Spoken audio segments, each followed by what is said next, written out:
मेरा एक दिन भी ऐसा नहीं गुजरता जिस दिन मैं अरशद शरीफ का कोई क्लिप नहीं देखता। लोग रोज शेयर करते हैं, रोजाना हमें दिखाते हैं कि सुनो अरशद शरीफ।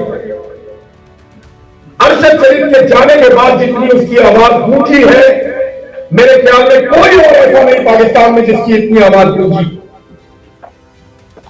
शानदार काम करके गया, अपने हिस्से की लड़ाई वो लड़ कर गया है।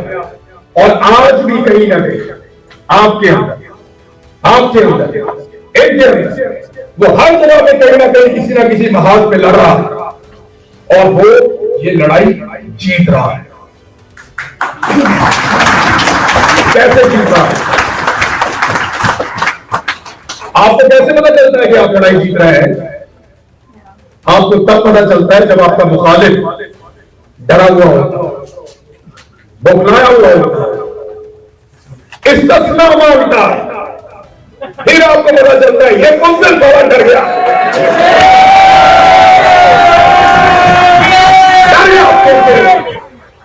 अरशद शरीफ ने इस्तिस्ना नहीं मांगा, उसने ये सारे डरने वाले बैठे, ये भी डरने वाले बैठे। मेरी फौज इतनी बुज़दिल नहीं हो सकती, जिस फौज को मैं पाकिस्तान में छोड़कर आया वो इतनी बुज़दिल नहीं हो सकती। उन्हें इस्तिस्ना नहीं चाहिए। एक दूसरे से सबकत करते हैं, गोली बैक हो, मुझे भेजो अगले मोर्चे पे मैं लड़ूंगा। बुज़दिल नहीं हो सकती। इस्तिस्ना लेने वाला ना मेरी फौज का चेहरा है, जो भी इस्तिस्ना लेगा वो ना मेरी फौज की नुमाइंदगी करता है, ना वो मेरी फौज का चेहरा है। इस्तिस्ना ना तो इस्लामी है और ना ही शरई है। और ये बात मैं नहीं कह रहा, मौलवी कह रहे हैं, वो मौलवी कह रहे हैं जिन्होंने इनके लिए वो सब बोला जो उनमें हक शर्मा से सुन के आज वो मौलवी भी हाथ खड़े करके बैठे कि नहीं भाई, इस्तिस्ना का कोई ताल्लुक इस्लाम से नहीं है, इस्तिस्ना का कोई ताल्लुक हमारे दीन से नहीं है, ना कोई शरीयत से इसका ताल्लुक, ना कोई इसकी गुंजाइश। तो अरशद शरीफ जीत रहा है, ये हार रहे हैं और ये इनकी सजा है, ये रोज हारे। याद रखें, जब भी कोई डिक्टेटर आता है ना, पहला काम क्या करता है? आप दुनिया का मॉडल उठाए ना, पूरी दुनिया में ये दो मुल्क साथ साथ है, सिर्फ उनको स्टडी कर लें आप। एक शुमाली कोरिया, एक जनूबी कोरिया, इन दोनों को स्टडी करने आपको सारी बात समझ आ जाए। जो आजाद कोरिया है, जनूबी कोरिया, वहां आपको मीडिया नजर आएगा, आजादी इज़हार राय, इंसानों के हुकूक, इलेक्शन और लोगों को उनके मैंडेट की तौहीन वहां पे नहीं मिलेगी। लेकिन जब आप देखते हैं शुमाली कोरिया में, तो इसका बिल्कुल उलट है। तो जहां पे भी दुनिया में डिक्टेटर आए, बादशाह हो, डिक्टेटरशिप हो, आमरीयत हो, वहां पे आपको सबसे पहले मीडिया की आवाज कुचलती हुई दिखाई दी। मीडिया को काबू करो, सबसे पहले ये काम करता है और इस मर्तबा भी इन्होंने यही किया। 2022 में जब इन्होंने ये रिजीम चेंज ऑपरेशन प्लान किया, तो इन्होंने मीडिया को काबू करने की कोशिश की। बड़ी मुलाकातें की, बड़ा इन्होंने ग्राउंड बनाया।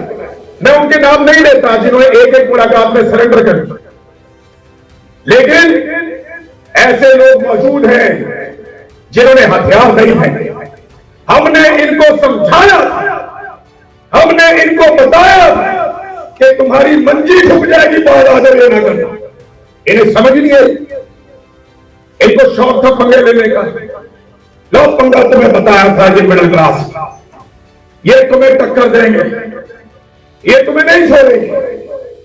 तुम आईने में अपनी शक्ल देखोगे, तुम्हें शिकस्त अपने माथे पे लिखी हुई नजर आएगी। और आज इनको रोज ये शिकस्त इन्हें रोज दिखाई देगी। अब बहुत सारे लोग हमें आजकल किस्सा सुना रहे हैं कहानी सुना रहे हैं कि जनाब ममतानी और ट्रंप एक साथ बैठ गए। वो देखें जमहूरियत कितनी प्यारी है, कितनी क्यूट लग रही है जमहूरियत। ट्रंप और ममतानी दोनों मुखालिफ हैं, वो देखो बैठ गए एक साथ। वो देखो जमहूरियत का हुस्न। लानत तुम सबकी सोच के ऊपर बेशर्म है।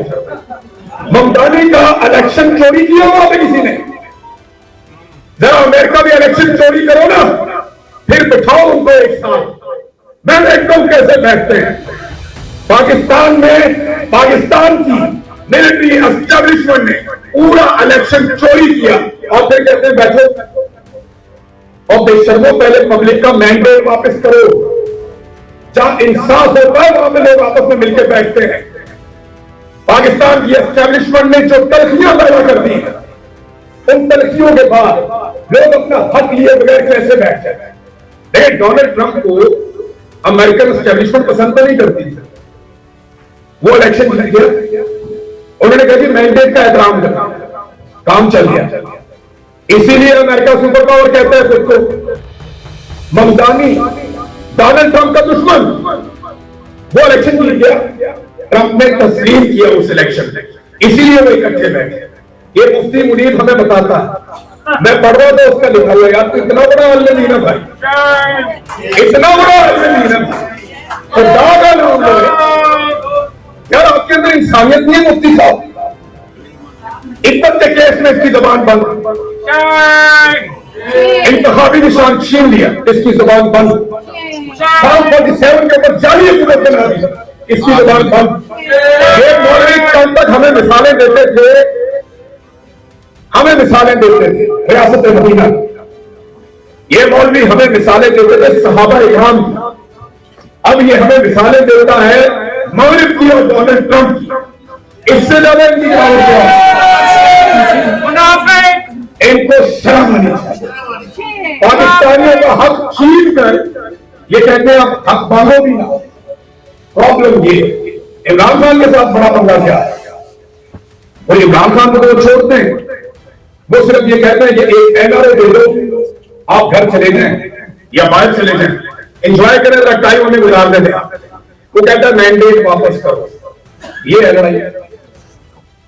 वो कहता है वहीं से शुरू होगा जहां से खत्म हुआ, मेरा मैंडेट वापस करो। ये यही लड़ाई अरशद शरीफ के साथ थी, यही लड़ाई इमरान खान के साथ है और यही लड़ाई हम सब के साथ है। लेकिन ये रुकेगी नहीं, ये रुकेगी नहीं। तुम हमें गद्दार बोलो, हमें दागी बोलो, हम साबित कर देते हैं ना हमको।